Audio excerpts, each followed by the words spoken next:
yang yang selama ini bukan deh, yang sering kita hadapi menghadapi kita tahu lah. Ada nggak nuansa dilema etisnya selama jadi kepala sekolah? Banyak, banyak sekali Dan juga dilema etika atau ini ya, etika kasus-kasus. Jadi sebenarnya kan kepala sekolah itu dia bertanggung jawabnya kepada guru, tenaga kependidikan, siswa, serta pemangku kepentingan lainnya. Misalnya komite, anggota paguyuban, masyarakat, serta lembaga-lembaga lain yang ada kaitannya dengan pihak sekolah. Tapi Ibu fokus pada identifikasi kasus yang memang sehari-hari kita hadapi nyata, yaitu masalah guru, tenaga kependidikan, dan siswa. dilema etikanya itu dia berhubungan ke aturannya atau dengan kondisi antara kondisi dengan aturan.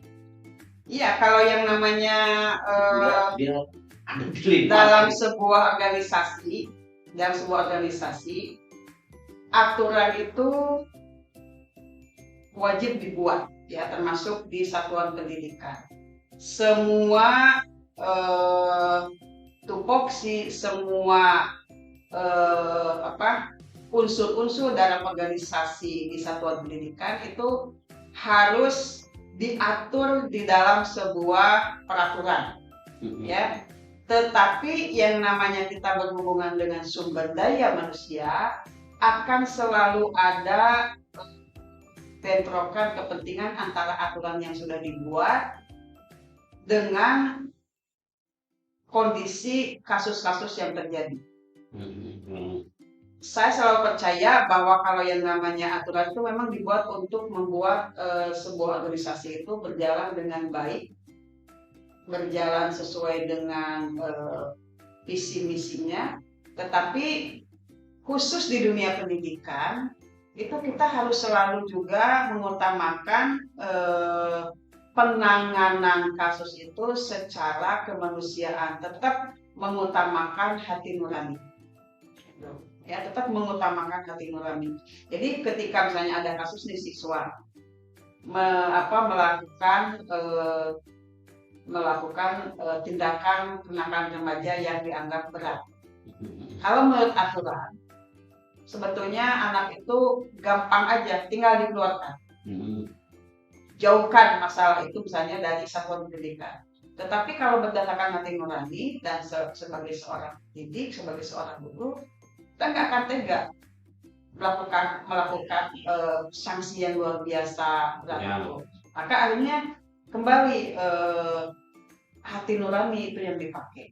Bahwa Ibu selalu percaya sih ada keseimbangan antara aturan, tata tertib, ya, SOP yang disepakati dengan penanganan kasus. Tetap mengutamakan unsur-unsur kemanusiaan.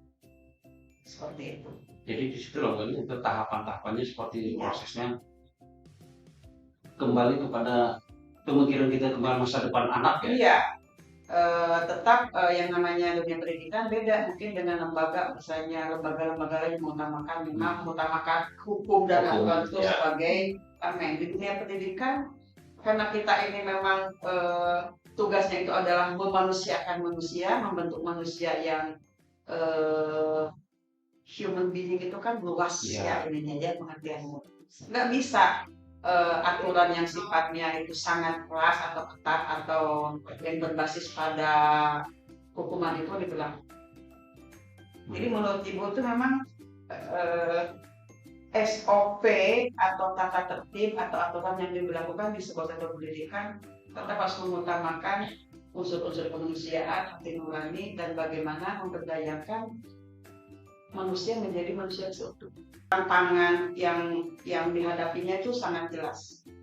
Yang paling sulit menjadi seorang kepala sekolah adalah ketika membina manusianya, membina SDM-nya, entah itu guru, tenaga kependidikan, ataupun siswa. Tetapi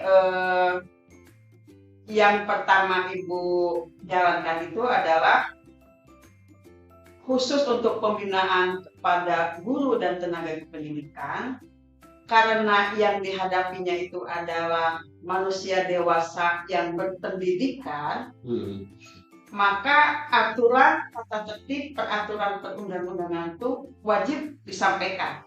Jadi pembinaannya itu ada pada pembinaan secara aktif, formatif sesuai dengan peraturan perundang-undangan, dan juga pada saat-saat tertentu pembinaannya itu dilakukan secara personal, pendekatannya itu pendekatan personal, gitu. Kemudian apakah ada ketika menangani kasus ini sama-sama benar atau sama-sama mengandung nilai kebajikan? Kalau ada kasus yang basisnya pada sama-sama, maka itu bisa bukan dianggap sebuah kasus. Berarti bukan kasus kalau mengandung kebajikan atau sama-sama kebenaran. Bisa saja itu adalah dua kejadian yang bisa menjadi contoh untuk solusi kasus lain. Nggak bisa sebuah kebajikan, kebenaran, dua kepentingan dianggap kasus. Berarti sebetulnya itu adalah dinamika pada satuan pendidikan yang muncul. Jadi tidak semua kasus itu harus dibentrokkan, tidak semua kasus itu harus ini mengandung mana yang lebih benar, mana yang lebih ini. Nggak bisa saja dua-duanya dilakukan untuk mencari solusi yang lebih baik untuk satuan pendidikan. Di satu sisi kalau kita yang kita pelajari berarti di ilmu etika ini dia sama-sama kasus itu sama-sama benar posisinya, sehingga itu akan membuat kita dilematis gitu. Misalnya apa yang membuat sama-sama benar? Misalnya apa? Contoh-contoh. Gitu apa namanya? Di satu sisi contoh aja lah. Nah, kemarin coba saya angkat kasus ini di satu sisi tentang PPDB kita. Gitu. Jadi di satu sisi kita sebagai panitia, di satu sisi lain ada teman yang menginginkan anaknya harus di sini. Di bagian mana yang teman menginginkan kebenaran? Di satu sisi teman ini datang ke kita, pinginnya anaknya di situ, kalau enggak mau sekolah, itu jelas gitu dari anaknya. Jadi pingin sekali itu di situ terus, pokoknya enggak sama sekali enggak gitu. Apa? Yang bisa bahasa yang sama-sama mengandung nilai kebajikan kebenaran itu kasus itu nggak berarti kita contoh. Karena pada kasus-kasus tertentu seperti PPDB sebetulnya aturan pemerintah itu sudah titik koma. Ya. Justru ketika kita melakukan membelokkan aturan, membengkokkan aturan dengan alasan kemanusiaan, dengan alasan teman, dengan alasan kasihan, disitulah letak kebijakan yang kita lakukan salah.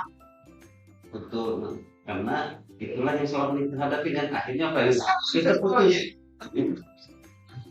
Aturan yang sudah luar biasa bagus, dan sebetulnya dianggap untuk saat ini paling ideal, kita bengkokkan demi kebenaran yang kita sebut hati nurani. Jadi itu kasus itu sebetulnya keliru kita tuh.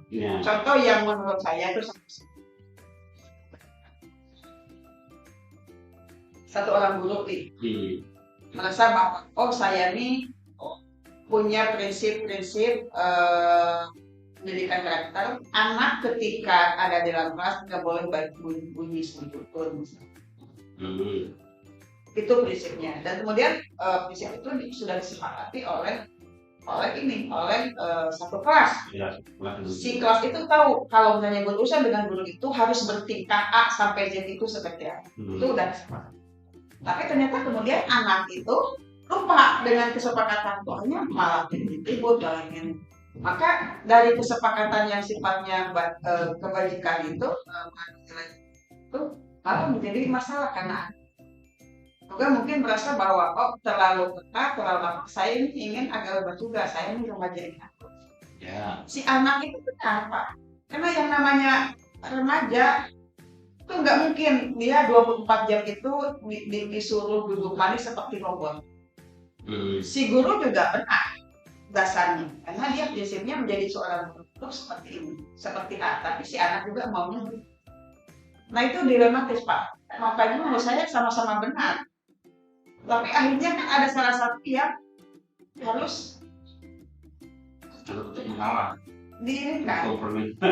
dikompromikan. PPDB nggak bisa Pak dia dikacau, karena apa yang kita lakukan selalu dengan hati nurani, selalu rasa apa ya, salah itu salah. Ya, di satu sisi kan dari kita dari dulu kan sebenarnya ya itu sudah konsisten dengan itu, tapi ketika ada buat semuanya jadi istilah serba dilematis lah jadi posisinya, jadi mau nggak mau harus semuanya. Nah ini yang dianggap efektif ya nomor 4 Ya. Yang dianggap efektif dalam pengambilan keputusan. Yang pertama, agar secara aktif dan administratif itu keputusan itu benar, maka ketika menangani sebuah kasus, baik kasus guru, tenaga kependidikan maupun siswa, maka kita yang pertama kali itu adalah penanganannya sesuai dengan peraturan dan SOP yang telah disepakati bersama. Apabila misalnya setelah kita ngikutin SOP itu masih ada rasa ketidakpuasan, kemudian solusinya itu yang tidak bisa menyelesaikan masalah, maka disitulah seorang kepala sekolah itu harus melakukan tindakan lain. Tetapi pengambilan keputusan apabila terkait terhadap guru, tenaga pendidikan ataupun siswa, dia nggak bisa misalnya hanya mengambil keputusan sendiri. Dia harus bisa meminta saran dari pihak lain, entah itu guru bimbingan konseling atau wakil kepala sekolah atau wali kelas atau guru. Jadi apabila pengambilan keputusan yang sifatnya dilema etika itu, maka pengambilan keputusannya itu gotong royong. Ya, setelahnya ada fakta, ada dasar-dasarnya gitu. Ada gotong pengambilan keputusan itu hasil dari rembuk saran dengan. Apalagi itu kalau harus menyangkut pada kepentingan dan hajat hidup randomnya. Analisisnya harus pas. Iya, ada banyak kasus kepala sekolah nggak bisa begitu. Dia tetap harus mempertimbangkan banyak hal, dia harus tetap meminta saran-saran dari pihak lain, tetapi yang masih ada dalam struktur pendidikan ya, dalam organisasi. Saya kan banyak juga nanya langsung, ini bagusnya seperti apa? Mau ini bagus, banyak udah sesuai dengan dia ini. Sebetulnya itu seolah-olah keputusan saya, ide teknis datang dari. Ya, karena tetap kebijakan dan keputusan tetap di harus Iya. Banyak sekali misalnya ini urusan siswa. Sebetulnya banyak yang saya karena yang ini sudah. Keputusannya itu adalah mengikuti apa yang terbaik menurut suara banyak. Ya. Termasuk misalnya ketika dulu ngurusin masalah ya, pada saat ini harusnya gimana? Keputusan akhirnya oke lakukan atau tidak memang dari saya, tapi saya ikut menjadi iya Pak. Istilahnya hanya mengesahkan gitu apa yang menjadi itu kan. Ya. Kalau nggak seperti itu nggak akan sanggup Pak saya nanganin. Maka itu yang disebut dengan pendelegasian itu. Banyak kan urusan apapun sebetulnya separuhnya mungkin urusan yang sifatnya KBM kan silahkan ke Pak Kapsol. Memang seolah-olah pesertanya lakukan seperti itu tuh saya hanya mendukung apa yang sudah menjadi sebetulnya sudah menjadi keinginan Pak Kapsol gitu. Kalau selama ini tantangan yang paling ya istilahnya pernah dialami Ibu Hana atau apa dalam mengambil keputusan? Dalam mengambil keputusan itu sekali lagi kalau kepala sekolah ini kan berurusan dengan sumber daya manusia. Ya. Ada 52 guru dan tenaga pendidikan di SMP 1 Kota, maka 52 pemikiran, 52 asumsi, 52 keinginan, 52 cara, 52 pendapat. Karakter lagi. Ya, maka ketika ini ada satu kasus, akhirnya ketika berurusan dengan guru atau tenaga kependidikan, yang diambil itu adalah yang dampaknya paling sedikit buruknya itu ke organisasi. Yang dampaknya paling sedikit, yang dampak negatifnya paling sedikit. Artinya yang dampak positifnya, yang manfaatnya paling banyak itu yang saya ambil. Jadi ketika misalnya ini kasus misalnya, dulu contohnya kasus ketika kita minta sumbangan minta sumbangan dari mas. Duitnya itu yang terkumpul itu tidak banyak. Duit itu yang terkumpul tidak banyak. Tapi berpengaruh juga pada misalnya. Tapi ketika ada kasus dampaknya luas, akhirnya mana yang harus dilakukan itu? Apakah tetap jalan terus? Kalau jalan terus, ini akibatnya, kemudian hentikan, ini akibatnya. Nah, jadi dulu ketika misalnya kita minta sumbangan ke komite, kalau jalan terus dampaknya itu ternyata jauh lebih banyak dan jauh lebih merusak reputasi sekolah daripada kita hentikan. Nah, kalau dihentikan ternyata dampak positifnya itu jauh lebih banyak juga. Jadi akhirnya gini, sebenarnya sama-sama risikonya itu ada baik buruk itu sudah harus jatuh. Tapi saya melihat yang berdampak positif lebih banyak dan yang kepentingannya lebih luas. Jadi tidak semua putusan saya selama di rapat atau apa itu yang selalu dipikirkan itu ini harusnya kepentingan si A, si B, si kelompok ini nggak ada. Jadi yang lebih dipikirkan itu ini untuk SR atau kembali kayak gimana. Jadi mengerucutnya itu pada kepentingan yang berbeda dan tidak selalu disukai. Ya pasti. Prinsip saya Pak, misalnya dari 70% sudah mendukung aja itu sudah syukur. Tidak usah neko-neko nak dalam keputusan 100% mendukung. Nggak bisa. Pengambilan keputusan melaksanakan sebuah tindakan atau program atau kegiatan itu yang dampaknya dan manfaat positifnya lebih besar. Tapi kalau dalam kondisi seperti ini, ada satu kasus yang perlu memang harus diambil keputusan, tetapi ketika kita pikirkan itu tidak boleh, ya istilahnya tidak bisa hari itu. Nah, dalam perkara ini Ibu membuat jadwal? Ada jadwal ini. Maksudnya ini kita tuh harus kita tuh harus realistis ketika ngurus masalah guru, siswa, atau ngurus yang terkait dengan sekolah ini. Tidak semua bisa diselesaikan secara cepat, tidak semua diselesaikan ke guru-guru, tidak semua diselesaikan pada hari-hari tertentu atau waktu-waktu tertentu. Misalnya penanganan anak, kemarin bukan, anak gimana? Nggak bisa saya bilang. Ini kan misalnya kan sering ya misalnya BK telepon siang malam gitu banyak kasus siswa terjadi di luar sekolah, tapi kemudian penanganannya ditunda. Karena kalaupun ditangani pada saat itu juga belum tentu menghasilkan hasil terbaik. Jadi ini makanya ada yang namanya SOP penanganan di tingkat kesiswaan di ruang BK itu karena penanganannya tidak selalu pada saat itu ada kasus itu ditangani. Ada jadwal-jadwal khusus kita misalnya pembinaan. Saya ini sebetulnya mau ngebina masalah akuntansi, tapi nanti aja tunggu karena ada baik. Ada dijadwalkan ya. Tetap ya supaya mendapatkan jalan keluar baik untuk semua pihak, termasuk sekolah. Nah, kondisi kayak gini Mas, ketika ada posisi istilahnya bisa dibilang yang istilahnya seperti dilema. Nah, yang selama ini mana ada tidak yang menjadi istilahnya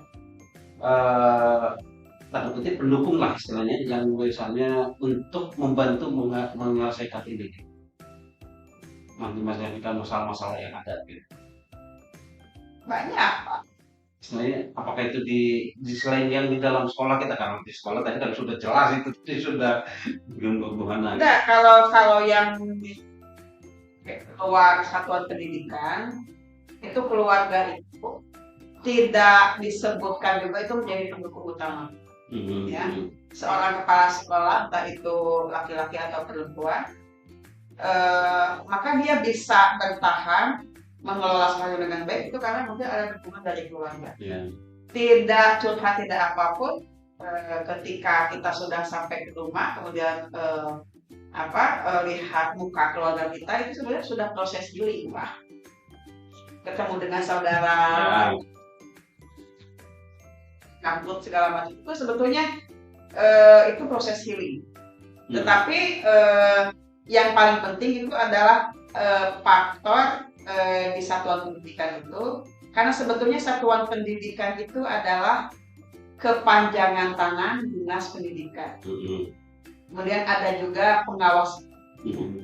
Ya, maka hal-hal yang sifatnya urgent, hal-hal yang sifatnya sangat mendasar, skala besar, maka dinas pendidikan atau lembaga terkait itu nggak boleh ditinggal. Tidak ada bahasa sebetulnya seorang kepala sekolah harus menutupi kasusnya. Kalau memang udah terjadi, jelaskan. Tapi kalau tidak jelas, mereka tidak tahu, kita jalan sesuai dengan kewenangan kita.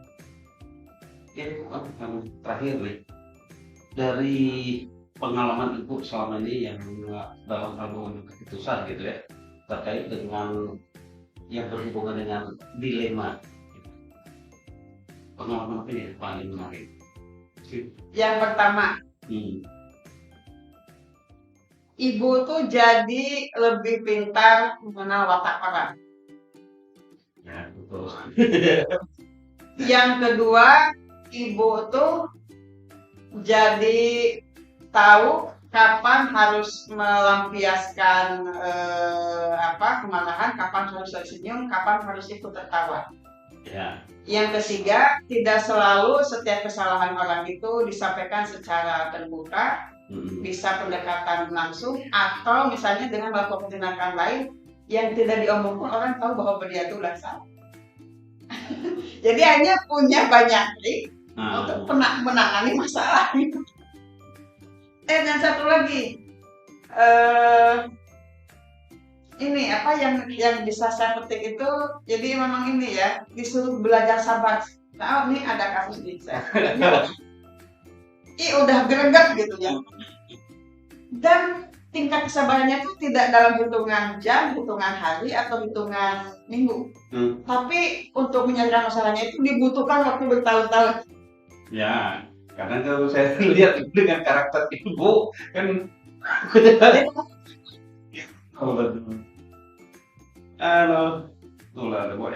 dilematis.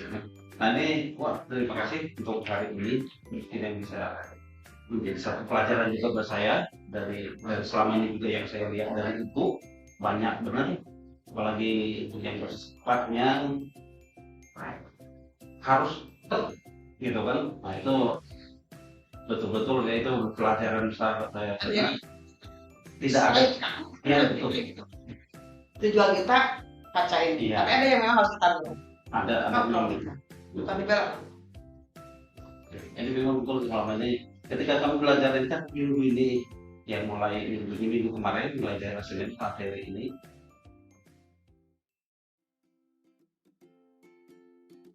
Kemarin saya dari CGB ya, angkatan ke-6 Kabupaten Bangka Tengah ya, dapat amanat nih dapat wawancara terkait dengan kebijakan kepala sekolah terkait dengan etika, dilema etika yang sering terjadi baik itu menghadapi guru maupun peserta didik. Umar, pertanyaan pertamaku, bagaimana nih dari Umar Jati mengidentifikasi kasus-kasus seperti ini yang terjadi baik di antara guru maupun siswa? Oke, Pak Ramson, terima kasih untuk kepercayaannya datang ke sekolah Bapak ya. Walaupun siap tak siap. Oke lah. Jadi berdasarkan pengalaman saya menjadi kepala sekolah di sini selama 1 tahun kurang, memang ada sih masalah-masalah atau dilema yang berkaitan dengan etika, yaitu masalah-masalah yang dimana dalam pengambil kebijakannya itu ada dilemanya. Kalau misalnya tidak diambil tindakan, mungkin ada dampak negatifnya, diambil tindakan juga nanti ada dampak negatifnya. Jadi untuk masalah guru, misalnya ada guru yang mungkin tidak bekerja sesuai dengan ketentuan, kalau ditegur, mungkin nanti akan dampak negatif bagaimana sikap guru terhadap kepala sekolah. Biasanya kalau ditegur nanti biasanya tidak suka atau tidak mendukung program sekolah, padahal jelas dia sudah melakukan tindakan-tindakan yang sebetulnya di luar jalur. Misalnya tidak mendampingi siswa pada saat pendidikan karakter. Ini kalau tidak ditegur, jelas saya salah, akan merugikan siswa. Tetapi pada saat ditegur mungkin dia akan berontak. Nah, untuk siswa pun sama. Ada masalah-masalah siswa, misalnya masalah pelanggaran yang dilakukan siswa. Misalnya.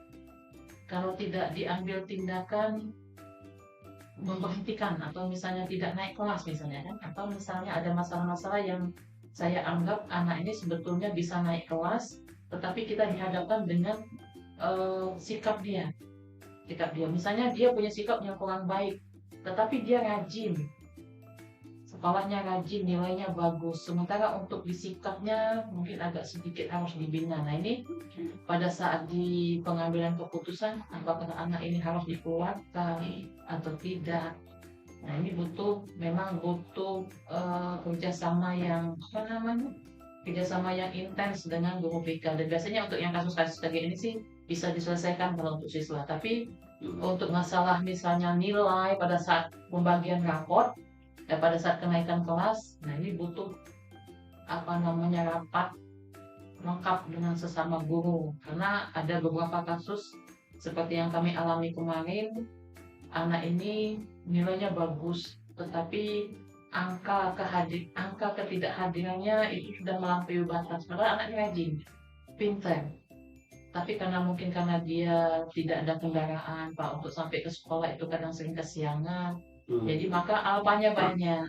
Nah ini kalau berdasarkan nilai dia bagus, tapi kalau berdasarkan syarat kenaikan kelas yang sudah ada di KTSP itu anak ini tidak naik kalau berdasarkan kehadiran. Nah ini ya itulah masalah yang kadang-kadang muncul di sekolah Pak. Jadi mengidentifikasinya itu pada saat kita ada rapat atau pada saat guru BK melaporkan, itu biasanya muncul masalah-masalah yang ada di sekolah. Umar, dan cerita tadi ini mengenai dilema yang dihadapi selama ini.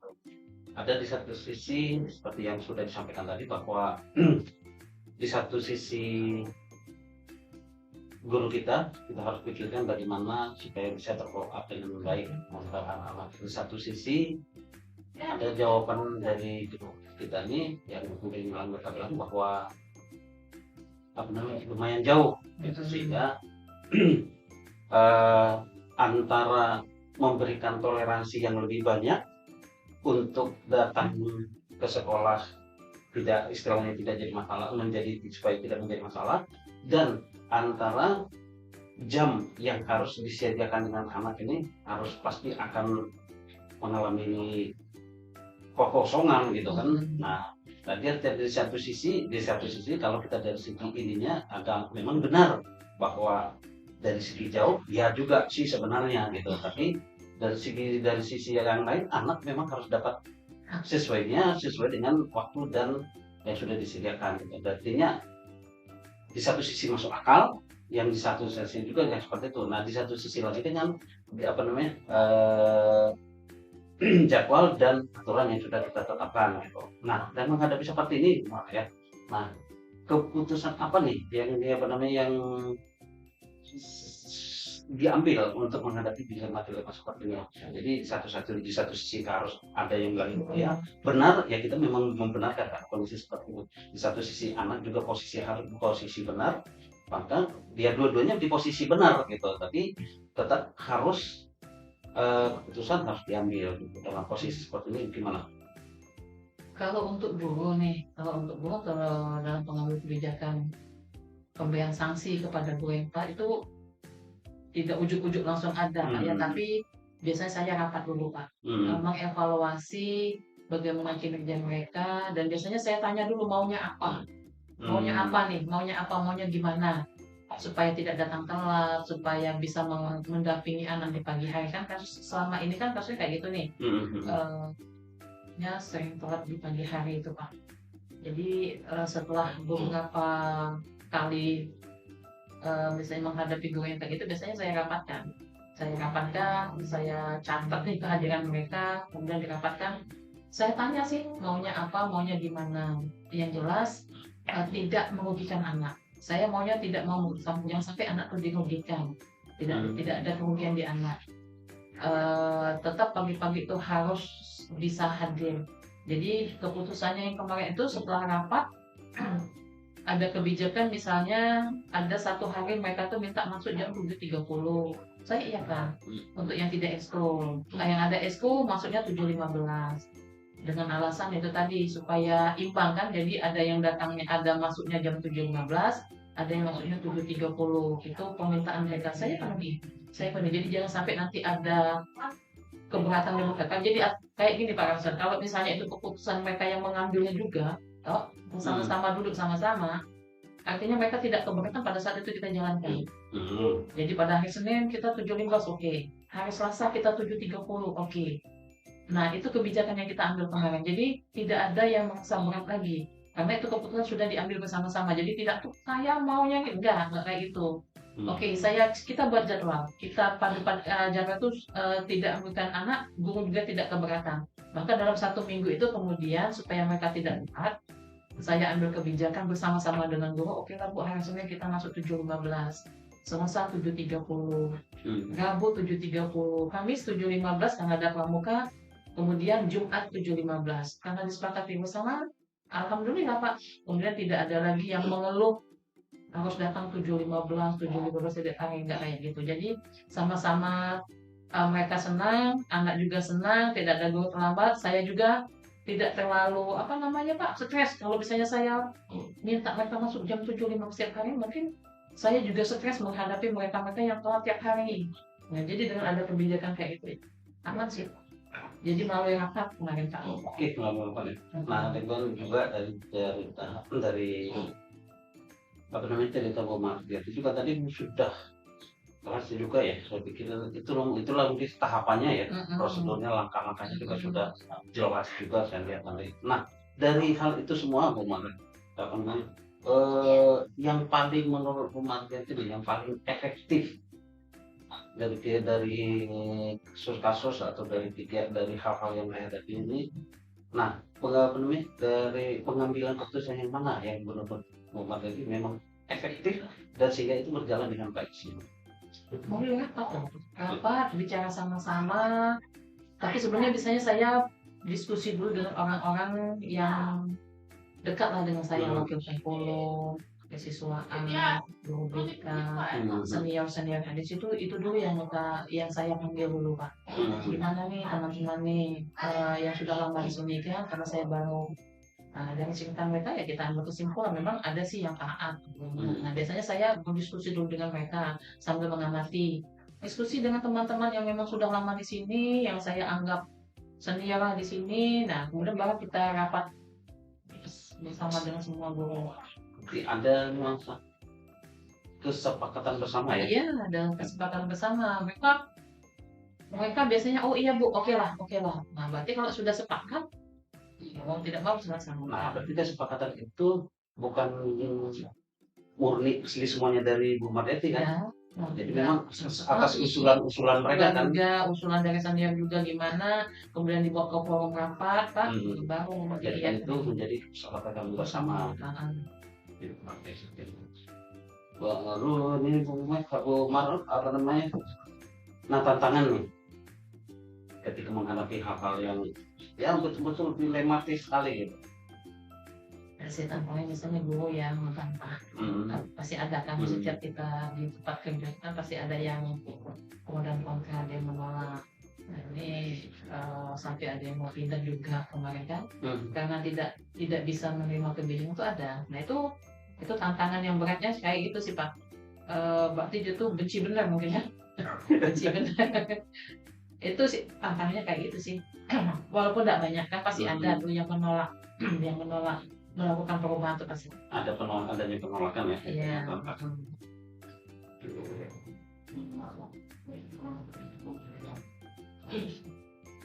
Nah, ada tak kira-kira ya dari kasus-kasus yang ada sehingga Bu Mardianti itu tidak bisa memutuskan pada hari itu sehingga membutuhkan mungkin konsultasi atau jadwal tertentu gitu. Jadi artinya ada pengambilan, ada dari segi pengumpulan data atau pengumpulan informasi supaya ketika diambil keputusan itu juga istilahnya valid gitu kan. Nah, ada tak kira-kira dalam kondisi-kondisi seperti itu rumah itu bikin jadwal atau terjadwal untuk mengambil keputusan seperti itu?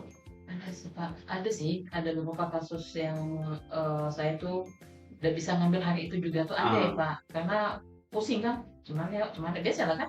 Nah itu biasanya saya kalau macam itu Pak, kita katakan gini ada ya kayak gitu Pak. Di jadwal ulang lah. Tapi kalau apa namanya yang kata kalau jadwal itu nggak ada sih Pak, cuman itu tuh biasa refleks ya. Kalau kayak kemarin ada yang berkelahi itu misalnya kan ada juga di sini itu nggak bisa hari itu juga saya ngambil keputusan karena suasana panas kan. Kalau suasana tidak memungkinkan ditunda nanya dulu cuma ini Pak Mas. Berarti ada kondisi ya memang pada saat titik tertentu pengambilan keputusan atau kebijakan itu tidak hari itu ada jeda waktu lah. Biasanya itu menyangkut guru. Kalau untuk siswa yang kayak yang nggak naik apakah dinaikkan atau tidak itu biasanya hari itulah. Biasanya kalau untuk kasus siswa nih ada juga, tapi kasus siswa tuh yang nunggu juga. Artinya kita harus ke orang tua, datang berulang-ulang tuh ada Pak. Ada yang kayak gitu. Jadi yang seperti yang baru saja itu bahwa berarti ada kasus tanda kutip ini memang tidak bisa lingkup kita saja Bu. Dari sini kira-kira memang apa namanya pada kasus-kasus yang dihadapi ini siapa saja yang bisa menurut di pandangan Bu Mardianti itu yang membantu untuk mengambil keputusan yang seperti itu? Biasanya guru senior, ya. Tapi kalau ada juga nih kasus lain masalah kantin ini, itu saya melibatkan kades. Ada kasus misalnya kantin ini mereka kan minta mereka tuh minta pelajaran sekolah tuh dibuka dari pagi. Kasus kami di PAUD kan dilema juga, ditutup, kita salah seolah-olah kami tuh menutup rezeki mereka. Ini kantin depan nih Pak, kita jatah tuh dibuka dari pagi kami salah, ditutup dari pagi pun salah. Pokoknya Pak agak riuh lah kemarin. Kalau ibu jadi akhirnya akan disesuaikan untuk Pak Kades juga dan sekdes yang hidup untuk kantin dengan orang sekolah ini kita rapat. Jadi kebijakan tuh harus dengan orang desa juga. Nah itu melibatkan pemangku kepentingan di kampus ini Pak. Dan bisa saya ngambil keputusan, kira kita buka pagi, siang kita tutup, bisa kayak gitu kan. Jadi harus manggung juga. Baru tahu kalau mereka dibayar sekian nah kayak gitu kan. Artinya kalau kita nengok kasus apa Pak, kita harus melibatkan siapa. Kalau misalnya memang masalah itu dengan orang luar kayak kami sekolah dengan kantin depan itu berarti harus melibatkan pemangku kepentingan yang ada di desa. Tapi kalau misalnya untuk hanya ke guru saja selain dengan guru, biasanya saya nanya Pak Sono pengawas kayak gitu sih Pak. Cuman ini Pak, biasanya nanti Pak Sono datang pada saat rapat dia disinggung-singgung ya Pak, sama kayak dia punya kemarin pas ada saat ada kasus apa namanya diskusinya ke selain ke guru senior ke pengawas, biasanya saya ke Pak Sono tuh Pak, biasanya. Tapi kalau ke Pak Kadin sampai batas pengawas ya. Berarti yang pada kasus tertentu di pengawas ya? Iya, untuk masalah keuangan. Umar. Untuk selama ini Pak, selama ini kayak gitu. Kita ke depan mungkin ke Pak Kamsul. Umar apa namanya? Nah, dari selama ini, khususnya lah selama Bu Mardetin jadi kepala sekolah yang ditanya dulu dengan nah, pembelajaran apa yang Bu Mardetin dapatkan pada saat mengambil keputusan? Pembelajarannya kayak ini Pak, tidak ada yang masalah itu tidak ada yang tidak bisa diselesaikan. Pasti bisa diselesaikan, cuma pada saat mengambil keputusan itu tidak bisa dilakukan sendiri, harus melibatkan orang lain, yaitu orang yang bisa dipercaya di sekolah. Nggak bisa saya Pak kalau mengambil keputusan itu langsung sendiri. Biasanya saya minta pertimbangan, walaupun nanti akhirnya itu saya yang mengambil keputusan, tapi setidak-tidaknya saya akan mendengar ataupun saya akan meminta pendapat dari teman-teman yang lain. Oke. Terima kasih Umar sudah bersedia untuk wawancara saya sebagai objektif. Terima kasih Umar untuk hari ini. Maaf kalau dia salah Pak.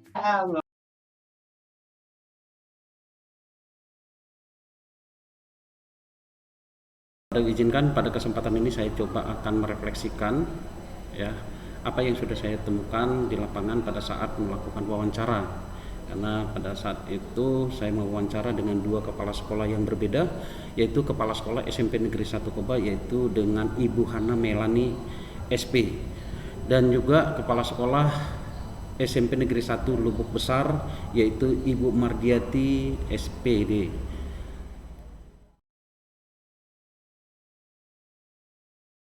Di SMP Negeri 1 Koba sebagai kepala sekolah yaitu Ibu Hana Melani pada saat itu mengalami ya dilema etika tentang siswa, kenakalan siswa yang cukup luar biasa ya sebagai dampak dari pandemik selama ini gitu. Jadi yang dihadapi adalah ketika siswa ini harus diperhadapkan dengan dikeluarkan dari sekolah atau tidak, karena kenakalan yang saat ini cukup sudah memenuhi peraturan-peraturan yang ada gitu.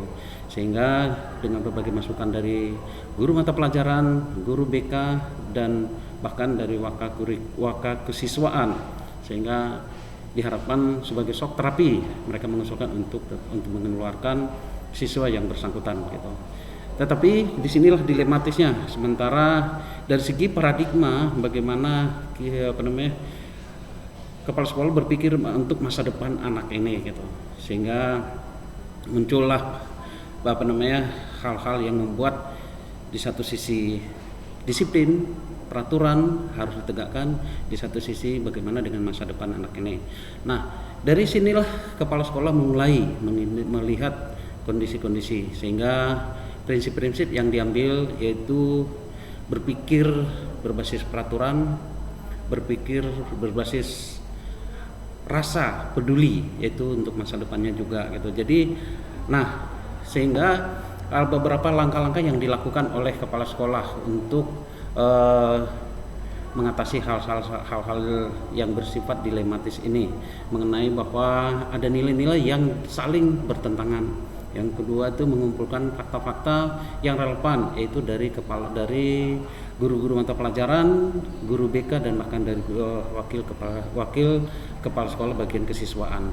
Nah, tetapi ada tambahan ya dari kepala sekolah SMP Negeri 1 Koba, bahwa tambahan ini adalah pendekatan dengan hati nurani gitu. Jadi mungkin berpikir karena masa depan anak ini perlu dipikirkan gitu. Jadi hati nurani harus berbicara. Nah, Jadi itulah hal-hal yang dilakukan, prinsip-prinsip yang betul-betul dipegang oleh kepala sekolah SMP Negeri 1 Koba. Dan yang kedua adalah bagaimana dengan selama ini pengambilan keputusan yang efektif.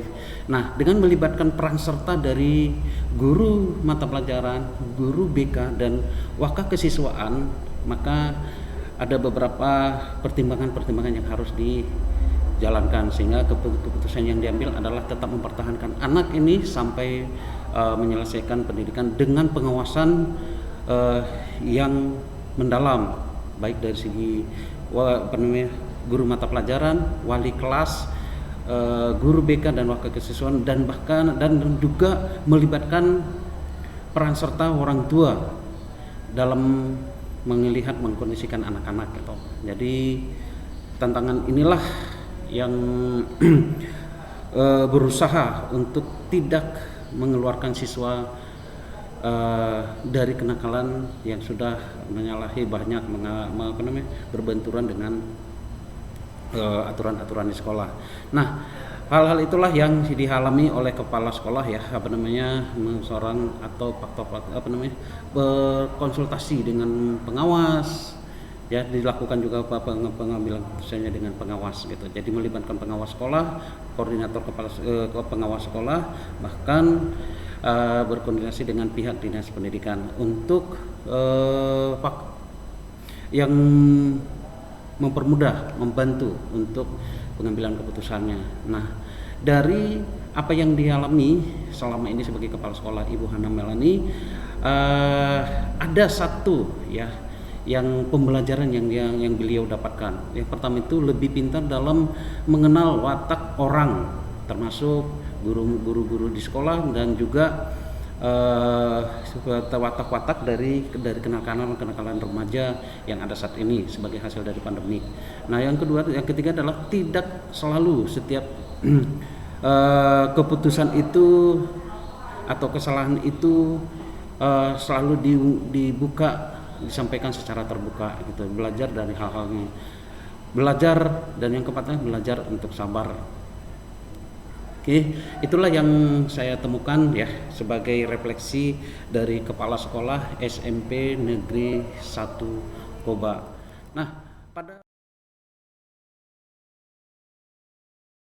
kepala sekolah SMP Negeri 1 Lubuk Besar, Kecamatan Lubuk Besar, yaitu Ibu Mardiati SPD.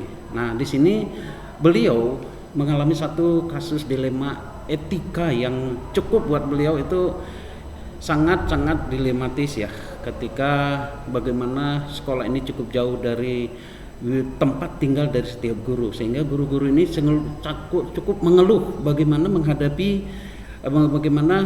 bisa tepat waktu untuk bisa nyampe di sekolah, sehingga untuk mengakomodir hal-hal seperti ini maka banyak hal. Sementara di satu sisi pingin dikasih toleransi terlambat datang ke sekolah, di satu sisi pembelajaran harus dilaksanakan tepat waktu gitu. Jadi di satu sisi lain guru-guru ini rumah mereka dari sekolah itu cukup jauh karena letak dari geografis khususnya Bangka Tengah itu memang kebetulan seperti itu gitu. Sehingga dari sinilah, dari dilema etika yang dihadapi inilah Bu Mardiati mencoba ya melihat dari wawancara, sebenarnya dia sudah masuk pada prinsip-prinsip pengambilan keputusan gitu, berpikir berbasis peraturan, di mana setiap ASN atau PNS memang wajib untuk sesuai dengan aturan yang ada gitu. Tapi di satu sisi dengan kondisi letak geografis itu kadang harus berbenturan gitu, yang setiap hari harus melihat guru-guru banyak terlambat, akhirnya kadang membuat ya dari kisah yang diceritakan itu kadang muncul kadang emosi segala macam, sehingga nah hal penegakan terhadap aturan itu pingin ditegakkan gitu, tetapi di satu sisi lain dari segi humanisnya, dari segi rasa kemanusiaannya juga perlu dipikirkan oleh Ibu Mardiati gitu. Nah, langkah-langkah yang dihadapi ya, mengenali bahwa nilai-nilai yang saling bertentangan ya, di mana nilai-nilai ini adalah peraturan-peraturan sebagai ASN sebenarnya harus tetap, tidak ada alasan untuk tidak tepat waktu gitu. Tetapi dari segi humanisnya harus nih mengumpulkan fakta-fakta yang relevan. Nah di situ Maba Mardiati sudah melihat bahwa kondisi-kondisi yang sebenarnya yang di lapangan dengan kondisi letak geografis yang cukup jauh. Nah yang ketiganya adalah pengujian benar atau salah. Nah dalam hal ini bisa dilihat oleh Bu Mardiati, ketika Bu Mardiati datang dengan tepat waktu. Nah ada guru-guru yang lain selalu ada yang terlambat dan selalu ada yang terlambat. Nah fakta inilah yang harus dipikirkan dengan matang oleh Bu Mardiati. Nah kepengambilan keputusan ya, tambahan adalah dengan membuat kesepakatan bersama. Nah dari sinilah saya coba ketika saya wawancara hal ini saya pikir relevan ya, ada koneksinya dengan pembelajaran kegiatan selama CGP itu, yaitu membuat kesepakatan bersama, membuat sepakat dulu di depan bersama. Nah ini saya sangat setuju sekali pada saat ketika wawancara ini gitu. Nah dengan dengan seperti ini sehingga keputusan yang efektif yang diambil oleh Bu Mardiati itu bisa tercapai dengan kesepakatan bersama gitu. Jadi ketika dikumpulkan dalam satu rapat, dia dilempar setiap keharapan dan keinginan dari setiap guru. Dari situ mereka mengambil sebuah kesepakatan bersama. Nah dari kesepakatan inilah Bu Mardiati melihat bahwa diambil keputusan sehingga mulai tercipta budaya sekolah yang positif, budaya sekolah yang dinamis, budaya sekolah yang cukup menyenangkan gitu. Jadi itulah dari apa yang saya coba wawancara dengan Bu Mardiati. Nah dari segi ini bagaimana dengan tantangan? Nah tantangan ini walaupun ya dari setiap sikap karakter dari setiap guru kadang masih muncul ya tantangan yang dihadapi ini, masih ada 1 atau 2 guru masihlah belum bisa dengan taat ya atau dengan disiplin melaksanakan kesepakatan bersama itu. Tetapi lambat laun dengan pendekatan yang bagus sehingga itu boleh tercipta ulang kembali. Bahkan pada saat tertentu, apalagi waktu di SMP Negeri 2 Koba ketika beliau masih menjabat di sana sebagai kepala sekolah, bahkan ada gara-gara yang seperti ini guru yang satu pingin pindah gitu, sehingga dengan kesepakatan yang sama, pendekatan yang baik, maka dengan fakta-fakta yang ada sehingga bisa diakomodir dengan baik.